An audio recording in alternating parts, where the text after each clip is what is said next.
اب ریاض کے اندر بھی شیعوں کا جلوس ہوتا ہے اور رافضیہ کا جلوس ہوتا ہے، پھر آپ کے لیے رہا کیا؟ مجھے ایرانی حکومت 2 سال پہلے لے گئی اور بحث و مباحثہ کے لیے، میں حیران تھا کہ آخر ایران کی مجھ سے کیا دوستی ہو گئی۔ بعد میں معلوم ہو گیا کہ شیخ الاسلام نے میرا نام دیا تھا، ایرانی سنیوں نے میرا نام دیا تھا، تو ہر ملک سے وہ ایک ایک بندہ لے جاتے، تو مجھے بھی لے گئے۔ میں یہاں سے گیا دبئی میں، یہ کالی پگڑی میری بندھی ہوئی تھی، تو میں نے سوٹ کیس اپنے دبئی میں رکھا، جہاز اسٹاپ کر رہا تھا، وہاا دوسرے جہاز میں جانا تھا، 6 گھنٹے وہاں مجھے رکنا تھا۔ تو وہ ایک آدمی مجھے کہہ رہا، میں نے کہا کیا ذا حاضر حکیمت عندک، یہ ہے کہ سوٹ کیس کو اپنے پاس رکھو، میں نماز پڑھ کر کے آ رہا ہوں۔ پھر میں نماز پڑھ کر کے جیسے واپس آ گیا، مجھے کہتا ہے کہ مولانا انت من اہل التشیع، آپ شیعہ ہیں؟ میں نے کہا نہیں، میں شیعہ تو نہیں ہوں۔ کہنے لگے کہ فہذه الامامہ، یہ کالی پگڑی کہاں سے آ گئی؟ میں نے کہا بھائی پگڑی تو میری کالی ہے، لیکن یہ کہ میں سنی ہوں، اس لیے کہ سفید پگڑی کا بھی ثبوت ہے اور کالی پگڑی کا بھی ہمارے ہاں ثبوت ہے، اس وجہ سے دلائل کے بنیاد پر اور احادیث کی قوت کے بنیاد پر میں نے یہ پگڑی اختیار کی ہے۔ خیر اس کے پاس میں بیٹھا، کہنے لگے کہ آپ کہاں جا رہے ہیں؟ میں نے کہا میں ایران جا رہا ہوں۔ کہنے لگے کس سلسلے میں؟ میں نے کہا کہ میں بحث مباحثے کے لیے، مناظرے کے لیے جا رہا ہوں، ایرانی حکومت نے مجھے بلایا۔ کہنے لگے کہ آپ اکیلا جا رہے ہیں؟ میں نے کہا اکیلا ہوں۔ کہنے لگا آپ ڈرتے مرتے نہیں ہیں؟ میں نے کہا میں پاگل بلوچ آدمی ہوں، صبح آیت الکرسی پڑھتا ہوں اور مغرب کے بعد پڑھتا ہوں، ڈرتا مرتا نہیں ہوں۔ اس لیے کہ بلوچ تو ہوتا ہی پاگل ہے، کہ جس طریقے پر احمد بخش ہے۔ ہم لوگ تو اس لیے تو پاگل ہیں، ہم لوگ بلوچ لوگ، بلوچ کا معنی بلوچ بے سوچ کدھر چلا گیا ہو؟ بلوچ کی عقل کہاں ہوتی ہے؟ میں نے کہا کہ بابا ہم صبح کو آیت الکرسی پڑھتے ہیں، شام کو پڑھتے ہیں، سورہ فاتحہ پڑھتے ہیں، جو کچھ ہو، جو ہونا ہے سو ہوگا، جو ہو گیا سو ہو گیا، جو ہو رہا ہے جو ہو رہا ہے، تو ہم کیا کریں گے؟ بس کہنے لگے کہ نہیں پھر بھی کچھ بابا میری تصویر نہیں بنانا اللہ کے لیے۔ پھر بھی کہنے لگے آپ کچھ احتیاط کرو۔ میں نے کہا احتیاط میں احتیاط کچھ بھی نہیں ہے۔ کہنے لگے کھانے مانے میں آپ کو کچھ دے دے؟ میں نے کہا بسم اللہ الذی لا یضر مع اسمہ شیء فی الارض ولا فی السماء وهو السمیع العلیم، تم زہر ڈالو ہمیں کچھ نہیں ہوگا۔ خیر مجھے کہتے ہیں کہ آپ شیعوں کے بارے میں کیا کہتے ہیں؟ رافضیہ کے بارے میں آپ کیا کہتے ہیں؟ میں نے کہا کافر ہے، کافر کی اولاد ہے، مرتد ہے۔ کہنے لگے مولانا کیوں مرتد ہے؟ میں نے کہا ابو بکر کو مرتد سمجھتے، عمر کو مرتد سمجھتے، عثمان کو مرتد سمجھتے، دیگر صحابہ کو مرتد سمجھتے، عائشہ پر تہمت لگاتے، قرآن کی تحریف کے قائل ہے، کہتے خدا جھوٹ بولتا ہے، تقیہ کرتے، زنا کو حلال سمجھتے، ان کے جتنے بھی حرامی وہ سارے کے سارے سید ہیں۔ جتنے زنا کے نتیجے میں متع میں پیدا ہو گئے، من تمتع مرتن درجۃ کدرجۃ الحسن، جو آدمی ایک مرتبہ متع کرے تو اس کو یہ کہ کدرجۃ الحسین، حسین کا مرتبہ حاصل ہو جائے۔ ومن تمتع مرتين درجۃ کدرجۃ الحسن، 2 مرتبہ زنا کرے، بمبو کرے تو وہ حسن کا مرتبہ پہنچے۔ ومن تمتع 3 مرات، 3 مرتبہ متع کرے تو درجۃ کدرجۃ علی بن ابی طالب، حضرت علی کے مقام پر پہنچے۔ ومن تمتع 4 مرات، 4 مرتبہ جو بمبو کرے تو پھر وہ محمد کے درجے پر پہنچے، تو اپنی ماں کو کرائے تاکہ پھر یہ کہ خدا کے درجے کو پہنچے۔ یہودی زنا کرتے ہیں لیکن زنا کو جائز نہیں سمجھتے۔ کسی بھی مذہب کے اندر زنا کی اجازت نہیں ہے۔ آپ کہیں گے کہ یہود اس کی اجازت دے رہے، عیسائی اس کی اجازت دے رہے، وہ ان کا مذہب اس کی اجازت نہیں دیتا۔ یاد رکھ لینا آپ لوگ علماء کرام بیٹھے ہوئے، قتل ہے، سود ہے، زنا ہے۔ قتل، سود، زنا، یہ 3 چیزیں ان کی جو حرمت ہے، حرمت عقلی ہے، اور حرمت عقلی جو چیزیں عقلاً حرام ہوتی ہے وہ کسی خاص شریعت کے ساتھ ان کی حرمت خاص نہیں ہوتی، وہ ہر شریعت کے اندر وہ اسی طرح حرام ہوتی ہے۔ آدم علیہ السلام کے زمانے سے لے کر کے اس طریقے پر زنا ہو، شراب زنا ہو، اور اسی طریقے پر ربا ہو، اور اسی طریقے پر اللہ آپ کا بھلا کرے کیا ہے یعنی قتل، یہ ساری چیزیں عقلاً حرام ہیں۔ یہودیوں کا مذہب زنا کی اجازت نہیں دے رہا، عیسائیوں کا مذہب اس کی اجازت نہیں دے رہا، قادیانیوں کا مذہب بھی اس کی اجازت نہیں دے رہا۔ یہ ایک ہی خاص مذہب ہے کہ جس کے اندر ہکڑو دک ہنبو تب وہ حسین جو مرتبہ، بدک ہنبو تو وہ حسن جو درجو، ٹرے ہنبو تو پھر یہ ہے کہ اور تو گدے والے اپنے اندر گھسیڑ دو مرتبہ تمہارا اور ہو جائے گا۔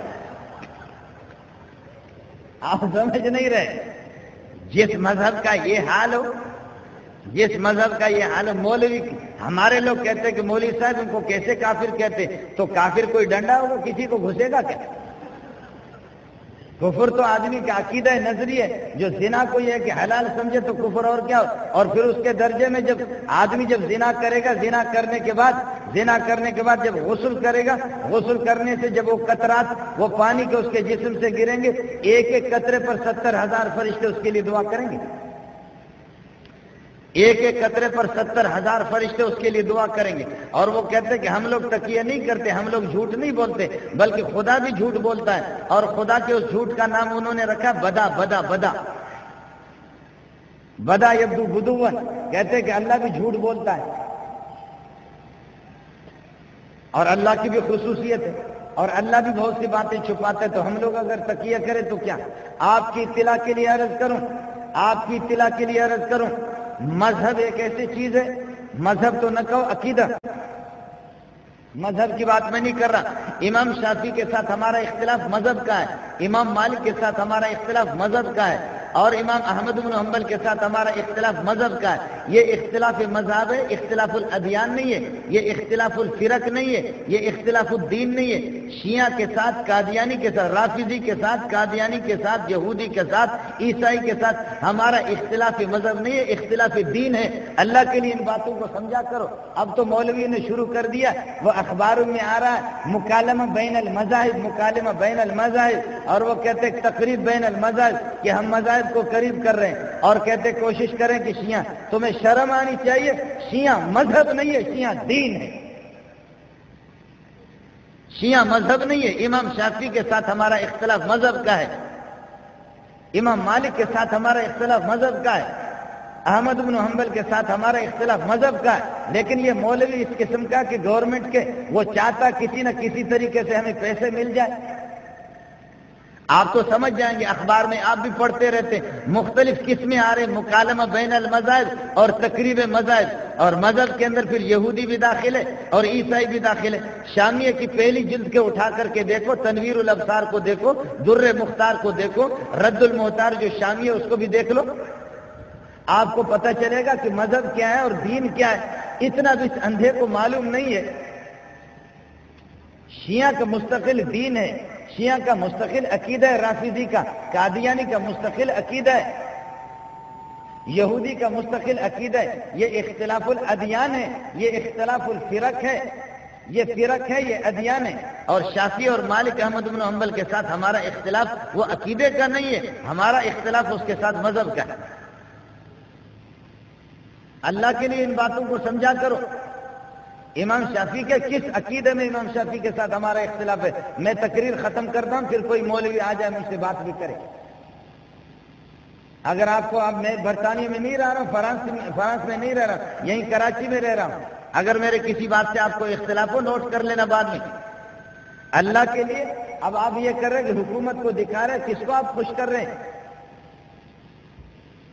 کہ کسی طرح کی جی ہم تو شیعوں کو بھی، شیعہ بھی مذہب ہے، اور اسی طریقہ پر یہ کہ اللہ آپ کا بھلا کرے، قادیانی بھی مذہب ہے، یہودی بھی مذہب ہے، انا للہ و انا الیہ راجعون، ساری کتابیں آپ نے دفن کر دی۔ علامہ ابن تیمیہ رحمۃ اللہ علیہ نے کتابیں لکھی اور انہوں نے کہا کہ رافضی واجب القتل مرتد ہے۔ امام شافعی رحمۃ اللہ علیہ، امام مالک احمد بن حنبل تینوں کہتے کہ قتل کر دو، امام ابو حنیفہ رحمۃ اللہ علیہ کہتے کہ اس طرح قتل نہ کرو، حکومت کے ذریعے سے قتل کرا دو۔ باقی اس میں تو کسی کا اختلاف نہیں ہے کہ صحابہ کو گالی دے دے، تحریف قرآن کے بھی قائل ہو، اور یہ کہہ دے کہ جی قرآن کے اندر تحریف ہو چکی ہے۔ آپ کی اطلاع کے لیے عرض کر، آپ تو مشہور کر دیا کہ شیعوں کے اندر حافظ بھی ہے۔ میں گیا تھا، جب ہم لوگوں کی بحث مباحث وہاں پر 3-4 دن ہو گئی، تو انہوں نے کہا کہ آپ لوگ ثقلین کو نہیں مانتے۔ ثقلین، ثقل اکبر یہ کہتے قرآن کو، اور ثقل اصغر کہتے علی، فاطمہ، حسن، حسین اور محمد رسول اللہ صلی اللہ علیہ وسلم۔ پنجتن پاک کو کہتے، پنجتن پاک یہ ثقل اصغر ہے۔ کہتے ہیں کہ آپ لوگ پھر حسن حسین کا جلوس کیوں نہیں مناتے؟ آپ ان کے لیے پریشان نہیں ہیں، آپ ان کے دشمن ہیں تو آپ پریشان نہیں۔ محرم میں آپ یہ جلسے کرتے ہیں اور آپ لوگ سینہ کو بھی نہیں کرتے، اور اس طریقہ پر یہ ہے کہ آپ لوگ ماتم نہیں کرتے۔ معلوم یہ ہوتا ہے کہ آپ لوگ حسین کے دشمن ہیں۔ میں نے کہا بے غیرت، ہم حسین کے قاتل ہیں کہ تم نے ہمیں بلایا ہے؟ آپ نے مجھے حسین کا قاتل سمجھ کر کے بلایا؟ آپ مجھے یہ بتاؤ نا کہ جب پولیس والے آ جائیں گے اور یہ کہ مولوی منظور قتل ہو چکا ہے، پولیس والے آ جائیں مولوی منظور قتل ہو چکا ہے اور مولوی منظور کی ٹوپی کسی مولوی صاحب کے پاس اورنگزیب کے پاس ہے، اور مولوی منظور کی گھڑی اورنگزیب کے پاس ہے، اور مولوی منظور کے چپل بھی اورنگزیب کے پاس ہے، اورنگزیب کے پاس چھری بھی ہے، اللہ آپ کا بھلا کرے، چھری پہ خون لگا ہوا ہے، تو پولیس والے اورنگزیب کو پکڑیں گے نہیں پکڑیں گے؟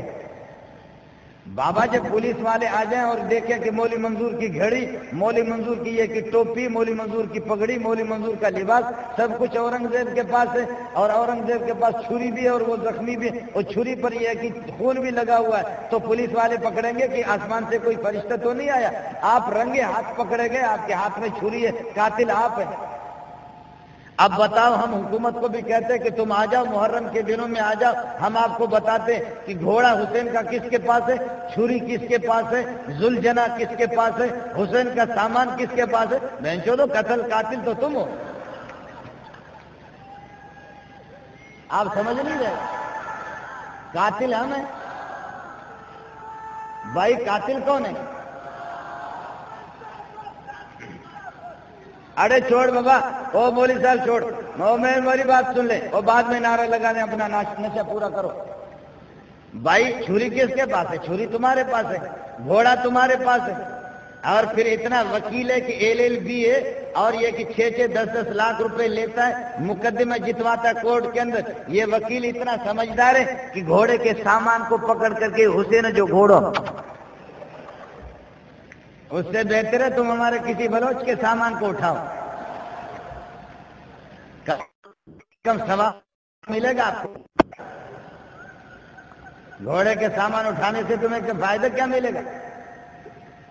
اور پھر ہمارے اتحادی ہے، ہم تو آپ کو دعوت دیتے ہیں، آپ ہمارے اتحادی ہے، مصیبت میں ہم آپ کے کام نہیں آئیں گے تو کب آپ کام آئیں گے؟ آپ چھری خود۔ رزق کے دروازے اللہ نے اس کے لیے کھولے، اور یہ ہمارے ساتھ بہت تعاون کرتا ہے، بہت ہی تعاون کرتا ہے، اللہ اس کو جزا خیر دے۔ بلوچ آدمی آج سے تقریباً 26-27 سال پہلے جامع فاروقی میں جب میں پڑھا رہا تھا تو عبدالرحیم رحمۃ اللہ علیہ بریلوی اس نے تنگ کیا، غضب کا مناظر تھا، بہت مضبوط عالم تھے۔ تو عبدالرحیم تو یہ بلوچ لوگ گئے دارالعلوم کہ اللہ کے لیے ہمارے نوجوان بریلوی بن رہے، تم لوگ اس سے کوئی مناظر بھیجو، یہ چیلنج دے رہا ہے، کوئی بھی نہیں آ رہا۔ دارالعلوم والوں نے کہا ہم ایسا غلط کام نہیں کرتے۔ پھر گئے بھی نوری ٹاؤن میں، انہوں نے کہا ہم بھی ایسا غلط کام گناہ کبیرہ کا نہیں کرتے۔ کہا جائے کوئی بریلوی بن جائے، کوئی مشرک بن جائے، ہم لوگ مناظرہ کا کام نہیں کرتے۔ سمجھ شریف میں ہے کہ یہ کام نہیں کرتے۔ آخر کار کیا ہوا؟ آخر کار ان کو کسی نے بتایا کہ کوئی پاگل ہے جامع فاروقی میں، اس کے پاس جاؤ۔ میں متول پڑھا رہا تھا، یہ آ گیا سرخ گاڑی، 4x4 گاڑی اس کی اس وقت تھی، اب تو 50-60 لاکھ کی گاڑیاں ہوتی، اس کے پاس 1-1.5 کروڑ کی گاڑیاں ہوتی۔ تو یہ آگے کہیں تو بلوچی منگا، واجب بلوچوں، سمجھے؟ تو کہیں گے بلوچی منگا، بلوچوں، میں نوجوان میں درور وگاں گمراہ بہ گئے، نوجوان ہمارے گمراہ ہو رہے، اور وہ کئی سال سے چیلنج دے رہا، کوئی دیوبندی تیاری نہیں، وہ تکڑا تھا، غضب کا تکڑا آدمی تھا۔ میں نے کہا تم شام کو آ جاؤ، مجھے لے جاؤ، ابھی چلے جاؤ۔ 3 دن کا اس کا جلسہ تھا۔ میں نے کوہستانی مولوی عبدالرحمن کو اٹھایا، کچھ اور، میں نے کہا لڑائی ہوگی، دیکھیں گے، میں مناظرہ کروں گا اس سے، دیکھوں گا کہ اگر میں غالب ہوں اور وہ مغلوب ہے تو مجھے ماں کی گالی دے گا، تم لوگ کچھ بھی نہیں کر رہے، پھر مناظرہ کریں گے۔ اور اگر میں نے دیکھا کہ اس مضبوط عالم ہے، مجھے پھنسا رہا، تو میں ماں کی گالی دے دوں گا، پھر لڑیں گے۔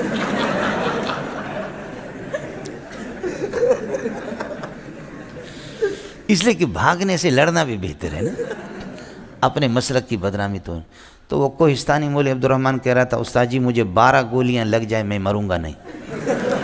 اور واقعتاً یہاں جامعۃ الرشید کے جب گاڑی پہ بم سے اڑایا گیا تو 1-2 بندے مرے، باقی زخمی بے ہوش ہو گئے، اور وہ خون میں لت پت ہو گیا، لیکن وہ مرا نہیں، اس کو وہ دوسروں کو اٹھا رہا تھا۔ بعد میں لوگوں نے کہا کہ تمہارے اپنے سر سے پورے بدن سے یہ کہ خون ہی خون ہے۔ اچھا کوہستانی تو کوہستانی ہے، سمجھی؟ تو حضرت کو میں نے اٹھایا، مولوی عبدالرحمن ہمارے شاگرد تھے، لمبے تھڑیں گے کوہستانی کو، انہوں نے کہا استاد جی فکر نہیں کرو، صرف اشارہ کرنا۔ تو ہم لوگ گئے وہاں، صلاۃ الحاجت ہم نے پڑھی، کتابیں میں نے اٹھائی، گاڑی میں ہم لوگ وہاں گئے۔ صلاۃ الحاجت پڑھنے کے بعد میرے رب نے جو ہے نا اس پر ایسا روب بٹھایا کہ وہ تیار نہیں ہوا. کہنے لگے ہماری تیاری نہیں ہے، اس دفعہ ہمیں مہلت دے دیں، یہ کرے وہ کرے، ادھر ادھر کر دیا بہانہ. یہ اس آدمی سے میں کیسا مناظرہ کروں؟ انہوں نے کہا کر لو. وڈیرا نے کہا، وڈیرا بریلوی تھا، کہا کر لو، اگر تو نے اس کو بند کیا جوتے ماریں گے، کر لو. تو اس نے کہا اس دفعہ تو پھر چھوڑ دو مجھے، میں تیاری کر کے پھر آ جاؤں گا. الحمدللہ تیاری میاری کچھ نہیں ہوا. لوگوں نے فائرنگ کی خوشی میں، شپڑ خان زندہ آباد، شپڑ خان زندہ آباد، سمجھے بھائی جان، خوشی میں ہم لوگ. اس کے بعد اس کا فارم تھا، مرغی فارم تھا. یہ جب بھی آتا تھا 10 15 مرغیاں ذبح کر کے لاتا تھا. میں بھی کھاتا تھا، ہمسایوں کو بھی دیتا، دوسرے اساتذہ کے گھر پہ. میں نے اپنے بیوی بچوں سے کہا دعا کرو اللہ بریلویوں کو زندہ رکھے. یہ بریلویوں کے صدقے میں آپ کھا رہے ہیں، سمجھے بھائی جان، اور یہ نہ ہو تو یہ ہمیں کہاں کھلاتے. لیکن اب الحمدللہ ہمارا اتنا احترام کرتا ہے. اب تقریباً 27-28 سال ہو گئے کہ میرے غلام ہے، سمجھو کہ زر خرید غلام. بہت احترام کرتے ہیں، اللہ ان کو جزا خیر دے. اور کبھی ہمارے ایمرجنسی میں ہمیں 1-2 لاکھ کی ضرورت ہوتی ہے، وہ ہمارے ساتھ تعاون بھی کرتے ہیں، بہت اچھا تعاون کرتے ہیں، سمجھے. لیکن هل جزاء الاحسان الا الاحسان فبأي آلاء ربكما تكذبان. سمجھتا ہے، احسان تو احسان ہے مولی صاحب. تو حضرت پھر عجیب بات ہوگی،